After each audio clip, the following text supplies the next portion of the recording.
The question says, what is inverse TDM?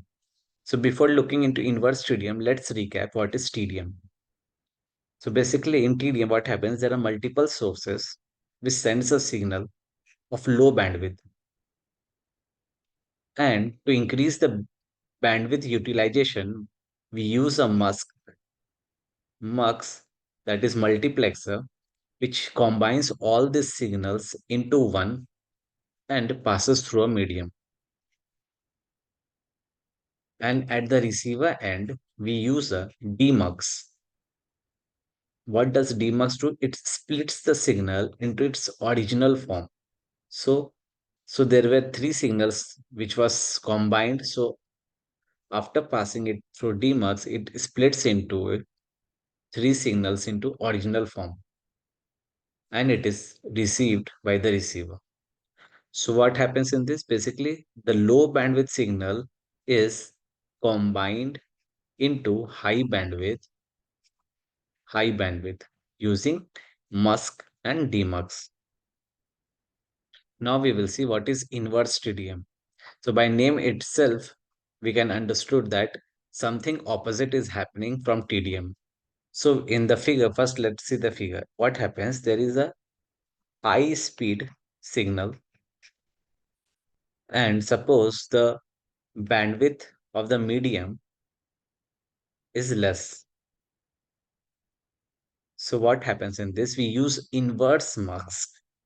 And what does inverse mux do? It takes one signal and splits into multiple signals of low bandwidth,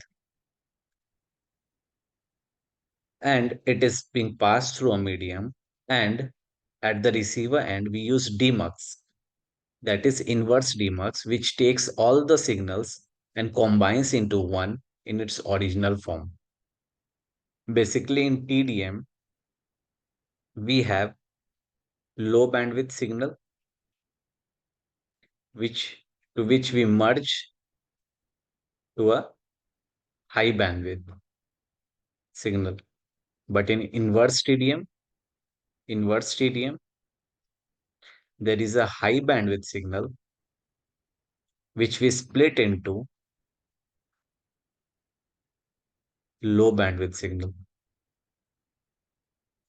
Now let's see the points. We always go through the points so that you can remember at least few points in the exam, and then you can write the passage or something in, either you can write the answer in points, then also you will get the marks, or you can write a passage from these 3 points and then also you can get the marks. So the first one says inverse multiplexing is a method where single data stream, we can see a single data stream is divided.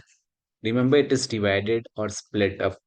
Anything is divided into multiple smaller data st- streams that are transmitted over either fiber optic cables or twisted pair cables, and are recombined. Remember, recombined on the other end to form the original data stream. We can see it is recombined into one. Now, next point is this concept is useful for attaining high speed data transmission rates. That means it gives a perception that our medium is a high, has a high bandwidth. So we can get a high speed of data. But in fact, what we are doing, we are using inverse multiplexer technique, inverse TDM, in which we are using inverse multiplexer to split the original signals into multiple signals, which is reaching at the receiver end. Third point is this concept has been extended to asynchronous transfer mode and is called inverse multiplexing for AT.